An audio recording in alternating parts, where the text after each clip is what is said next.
Shalom Bapak Ibu Saudara yang dikasihi Tuhan. Seri pengajaran hari ini berjudul Hati Dijaga, Perbuatan Terjaga. Saudara, firman Tuhan berkata, betapa liciknya hati, lebih licik daripada segala sesuatu. Hatinya sudah membatu, siapakah yang dapat mengetahuinya? Yeremia 17 ayat 9. Maka sudah seharusnya kita rajin memeriksa keadaan hati kita. Jangan sampai hati kita licik dan kita binasa. Ya, karena di bagian lain penulis Amsal berkata, jagalah hatimu dengan segala kewaspadaan, karena dari situlah terpancar kehidupan. Amsal 4 ayat 23. Artinya, seluruh perilaku hidup kita sangat ditentukan oleh hati kita. Jujur, sedikit sekali orang yang memperhatikan keadaan hatinya, tentu melalui pimpinan Roh Kudus. Karena kita berpikir dan merasa hidup kita sudah baik, padahal keadaan batin kita masih kotor, tapi kita tidak sadar. Padahal saudara, Allah menguji batin.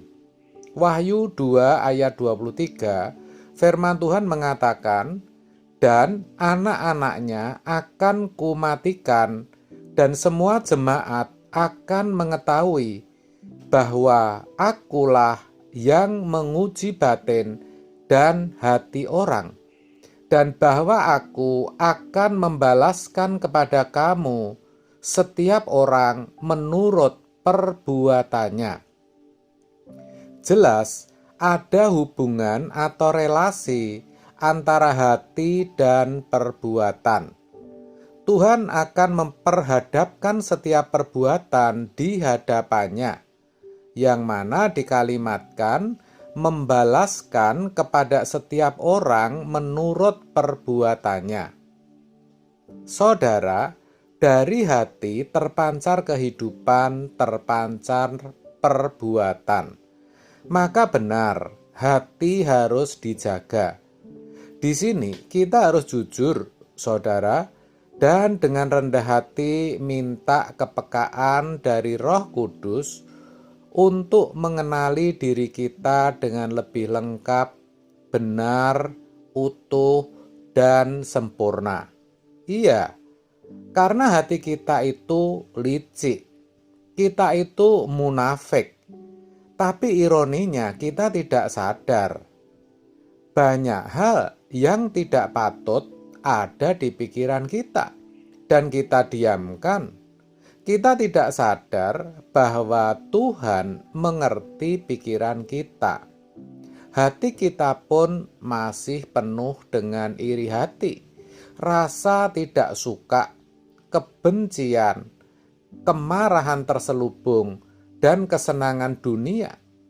Tapi kita tak pernah perkarakan itu semua dan merasa lolos dari pengamatan mata Tuhan. Sebenarnya kalau Tuhan menerangi hati kita, karena memang kita minta Tuhan meneranginya, kita dapat melihat keadaan kita yang sebenarnya, saudara. Melihat bukan berarti seketika bisa berubah jadi baik. Sebab untuk mencabut yang tidak baik itu perlu perjalanan waktu, perjalanan hidup, dan proses panjang. Jadi kita harus mau mulai berubah. Kalau tidak, kita tidak mungkin mengalami pertumbuhan kedewasaan rohani atau proses pengudusan. Itu pun kita tekun, duduk diam di kaki Tuhan, terus mengupdate keadaan hati kita, sehingga kita tahu setiap kemajuan yang kita capai. Kalau tidak begitu, semakin usia kita bertambah, kita itu semakin susah dibentuk dan susah berubah, saudara. kita semakin sulit mengenali diri kita secara lengkap dan utuh, kecuali kita benar-benar nekat. Dan kalau kita serius minta tuntunan Roh Kudus akan memberikan rangsang atau impuls. Maksudnya, dalam diri kita akan muncul keinginan, gairah, atau perasaan tertentu yang mengarah pada dosa. Nah, di sini kita harus menanggulanginya. Kesempatan untuk berbuat dosa itu jangan dituruti. Kalau sampai gagal, bisa itu terjadi. Ya kita minta ampun lagi kepada Tuhan, lalu mengulanginya dari awal. Di sana Allah turut bekerja mendatangkan kebaikan, yaitu kesempurnaan dan pendewasaan. Jadi itulah cara Tuhan mengubah kita, bukan dengan keajaiban atau mujizat, melainkan lewat proses natural yang harus kita alami. Maka terhadap semua yang kita alami, yang terjadi dalam hidup kita patut bersyukur. Memang tidak sedikit yang menyakitkan, bahkan melukai kita, saudara. Tetapi tidak ada cara lain bagi Tuhan untuk mengubah kita, untuk menjadikan kita semakin serupa Yesus. Karena memang sarana atau alatnya hanyalah melalui peristiwa kehidupan yang menyakitkan itu. Tuhan tahu kebusukan hati kita dan cara mengubahnya. Bagaimana harus mengangkat kebusukan hati itu? Maka kita harus percaya bahwa Tuhan tidak mungkin salah dalam menyediakan peristiwa atau kejadian yang harus kita alami. Itulah sebabnya kita harus menyangkal diri. Saudara, menyangkal diri bukan hanya sekedar tindakan yang menolak perbuatan yang melanggar hukum. Bukan. Menyangkal diri itu sikap yang menolak semua unsur manusiawi supaya diganti yang rohani atau yang surgawi atau yang ilahi. Jadi, sebelum membuahkan satu perbuatan, maksud saya masih ada di dalam hati, harus sudah kita matikan. Hati dijaga, maka perbuatan terjaga. Saya ulang, hati dijaga, maka perbuatan terjaga. Kalau hati tidak terjaga, akan membuahkan perbuatan yang salah.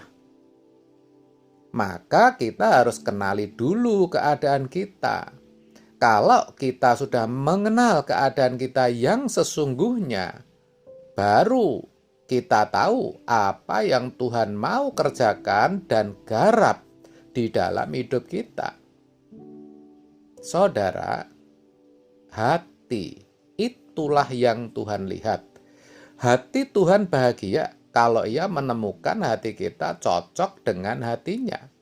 Hati yang cocok dengan hati Bapa pasti dimiliki oleh orang yang melakukan segala sesuatu sesuai dengan pikiran dan perasaan Allah. Saudara, orang yang berbuat baik itu belum tentu menyenangkan hati Tuhan. Harus dilihat dulu motivasinya, kan begitu. Tetapi, kalau hati ini digarap, maka seluruh perilakunya akan pasti sesuai dengan keinginan Tuhan. Jadi, hati harus beres dulu, baru buah-buah hidup kita bisa dinikmati oleh Tuhan. Itulah kenapa hati harus dijaga, yaitu agar tidak ada perbuatan dosa. Perbuatan dosa pasti makan korban. Tidak ada dosa yang tidak makan korban, kecuali masih di dalam hati. Kalau sudah menjadi perbuatan, pasti makan korban. Maka ketika masih di hati, harus dimatikan. Oleh sebab itu, semua naluriah kemanusiaan kita harus diganti naluriah ilahi. Bagaimana itu bisa terjadi? Kalau kita terus menggarap hati kita supaya memiliki pikiran dan perasaan Kristus. Menggarap hati artinya hati kita selalu kita jaga sehingga perbuatan kita tetap terjaga. Amin. Tuhan Yesus memberkati.